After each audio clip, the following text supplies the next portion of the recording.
ओम शांति। आज सुनते हैं 1995 की मुरलियों का निकला हुआ मक्खन। 1995 में बाबा की 14 मुरलियां थी।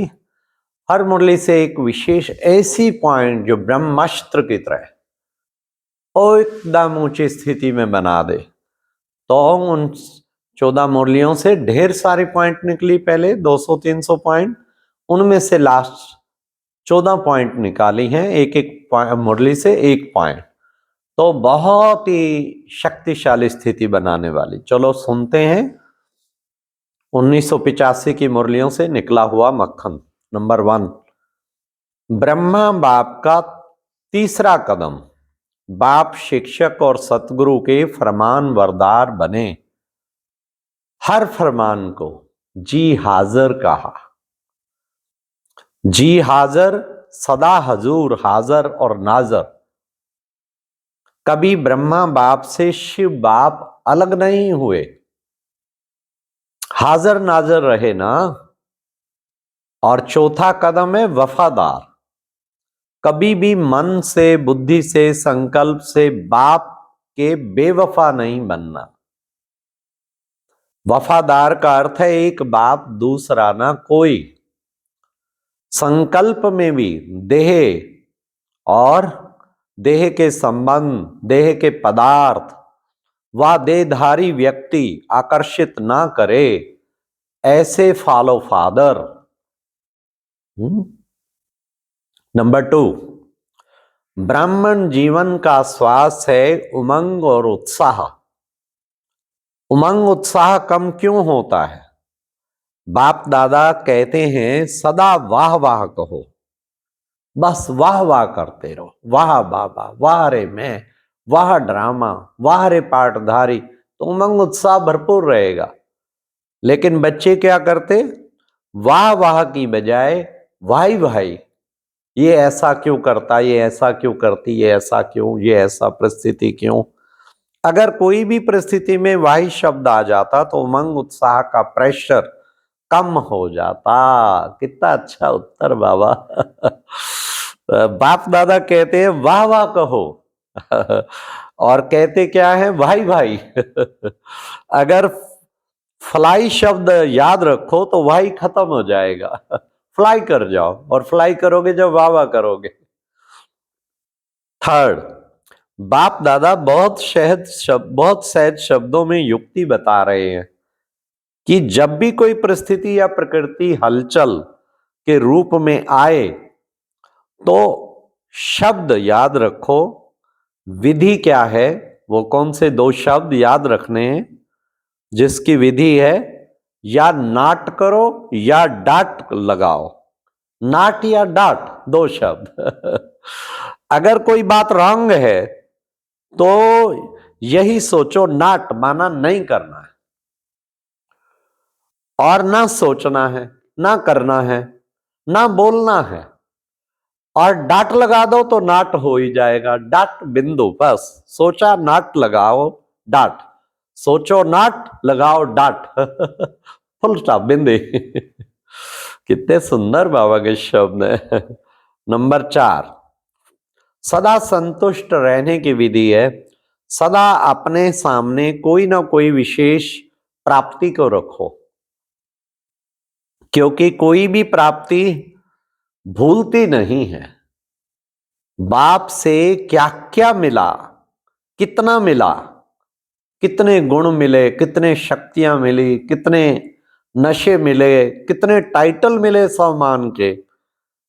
तो वैरायटी पसंद है ना। तो बाबा ने कहा कभी कोई गुण की प्राप्ति को सामने रखो तो कभी कोई गुण के, तो उससे सदा संतुष्ट रहेंगे। 5th, यही श्रेष्ठ संकल्पों का खजाना, श्रेष्ठ प्रारब्ध का आधार बनेगा। तो जमा करना आता है ना, सदा श्रेष्ठ संकल्पों का खजाना जमा करना है। राजयोगी अर्थात चेक करना भी आता है और जमा करना भी आता है। जिसका खाता जमा होगा उसकी चलन और चेहरा सदा ही भरपूर दिखाई देगा। खाता जमा होना चाहिए, तो चलन और चेहरा सदा भरपूर, सदा भरपूर। फिर नेक्स्ट 6th नंबर पॉइंट, भाग्य विधाता द्वारा जन्म होना, ये सबसे नंबर 1 भाग्य है। साथ साथ सारे कल्प में किसी भी जन्म में एक ही परमात्मा बाप भी बने, शिक्षक भी बने, सतगुरु भी बने और सर्व संबंध भी निभाए, ऐसा सतयुग से कलयुग तक किसको भाग्य मिला है? अभी आपको मिला है। अभी आप निश्चय और नशे से कहते हो कि हमारा पालनहार परमात्मा है। निश्चय और नशे से कहते हैं हमारा पालनहार परमात्मा है। नंबर 7, पर्सनैलिटी वाले की निशानी क्या होती है? जो ऊंची पर्सनैलिटी वाले होते हैं उसकी कहां भी किसी में भी आंख नहीं जाएगी। ये ऐसा है, ये ऐसा है, ये ऐसा करता, ये ऐसा करती। मैं क्या नहीं करूं? मैं क्यों नहीं करूं? हाँ, मैं क्यों नहीं कर सकती हूं? दूसरों की प्राप्ति में आंख नहीं जाएगी अगर ऊंची पर्सनैलिटी वाला है। क्यों? रूहानी पर्सनैलिटी वाला सर्व प्राप्तियों से संपन्न है। नंबर 7th, आजकल नंबर 8th, 7 तो हो गया, 8th, आजकल ये 2 ही विशेष व्यर्थ संकल्प का आधार है। कौन कौन से 2 शब्द?